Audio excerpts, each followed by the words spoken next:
Adakamoredayo, Niederedayo. That means, hi my loves, are you at peace? I am at peace. It's a beautiful, beautiful day right here in the village. And if it's your first time seeing this beautiful face, welcome, welcome here to my YouTube channel. Make sure this is not your last time to see this face, okay? So my name is Sherry, the innocent village girl, and I always give you the ultimate African experience. So today, I want to give you a small tour of Kenyan tribes homesteads. Is that right? Yes, I want to give you a small tour of how every tribe in Kenya and their homesteads, no? English is a problem. English is a problem. English is a problem. English is a problem. How is English a problem? Let me rephrase that. I want to give you a tour of every homestead in the Kenyan tribes. And you know I'm a Kikuyu baby. Yeah, you know I'm a Kikuyu girl. So we are going to start with the Kikuyu homestead, okay? And right here, I'm going to be starting with the second wife's house because my grandmother was the second wife to my grandfather. You know, I've given you a history of how my grandfather had 3 wives and my grandmother was the second wife. So we're going to start with the second wife's homestead, okay? So once you get in, there is the corridor. Okay, there is the corridor, then come in. So this is the sitting room. There are stools called jongwa, okay? There are jongas for the man and there is a jonga for the women, okay? So for the women, for the second wife, this is where she would place her jongas in case her visitors came or her kids. This is where they will sit, and there is a fireplace right there.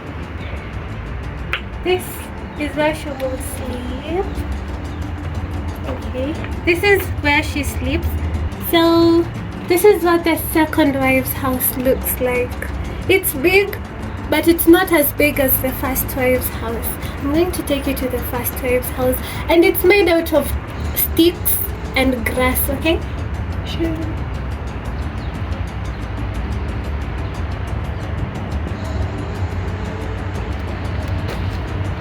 So, as the grandchild of the second wife, this is the house of the second wife. Let's go to the first wife's house now. And my loves, every wife had a place where she would store her food. It's called a granary, okay? So every wife had her own place because every wife had her own children. And everyone needed to have a place to store their care. This is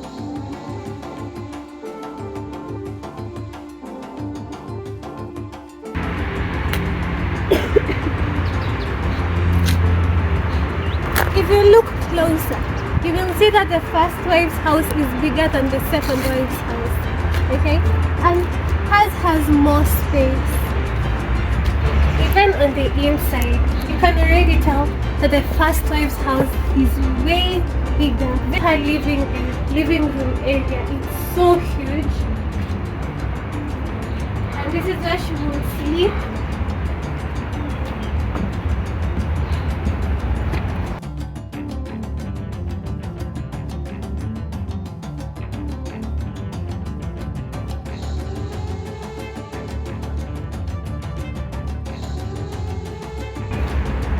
This is the kids' bed, and this is another one.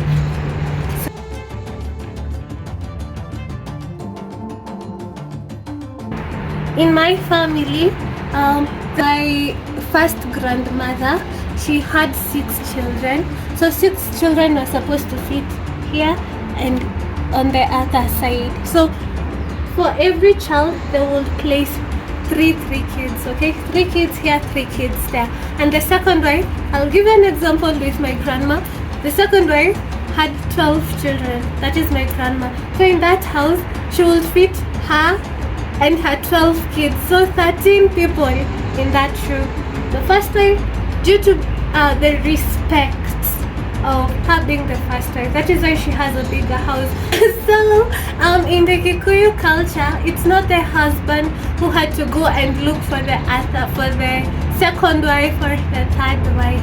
It's the first wife's duty. Okay, so if she feels like the work has become too much, she'll just go outside, identify a girl, and come back at home and tell her husband, there's a lady that I have seen that you should marry.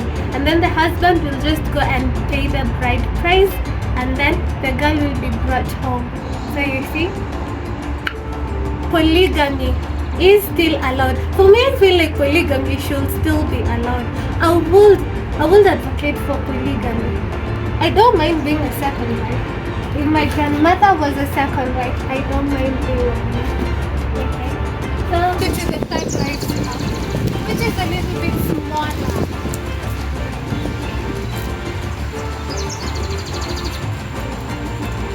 This right here is the third wife's house. Okay, it's smaller than compared to the second wife's and compared to the first wife's house. Okay, so her living room, her bed, and her children's bed, and another small room. In a Kikuyu homestead, the first wife's house is supposed to be at the center of the compound. Then the third wife's house is supposed to be on her left side, and the second wife's house is supposed to be on the right side. Okay? Okay, in any of the houses, okay? Let me translate that. In the Kikuyu community, the husband is not allowed to sleep in any of the wives' houses, okay? The husband has his own beliefs that in the Kikuyu community, the husband is not allowed to sleep in any of the wives' houses, okay? The husband has his own belief, and if he wants to have a sexual relationship with a wife, then he will call any of his wives. If it's the second wife, he will call the second wife and ask her to come to the digira, his own heart. But the husband was not allowed to go to any of the wives' houses, okay?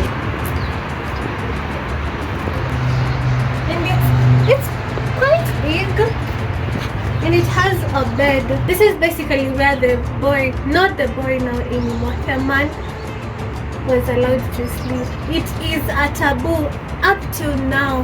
After a boy has gone through circumcision, he's not allowed to sleep in the same house as the mother in the Kikuyu culture. That is so wrong.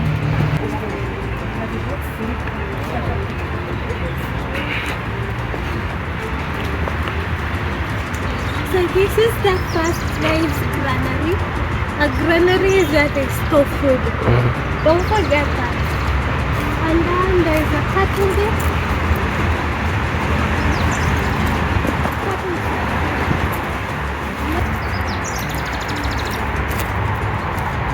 And finally, my love, we're going to the grandmother's house, okay?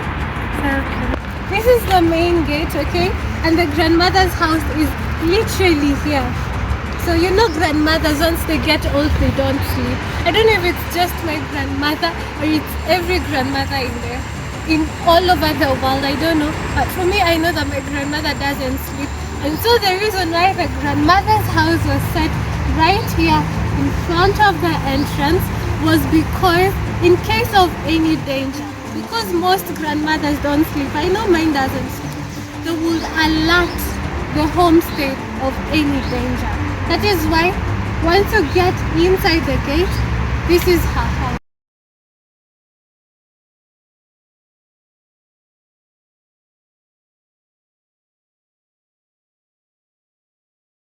I didn't have a lot of things, so just her bed and where she would place her to jongwas, basically, okay?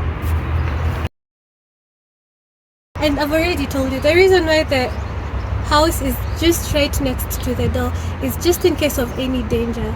She doesn't sleep, so she'll be able to hear any noise that is happening outside. And this, the whole of this is a Kikuyu homestead. Kikuyu homestead.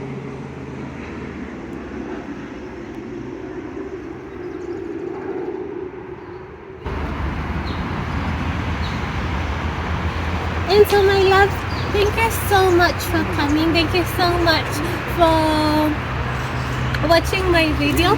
That is the Kikuyu Homestead. Thank you so much. I love you so very much. Whenever you come to Kenya, make sure you come and learn a little history about the Kikuyu people, okay?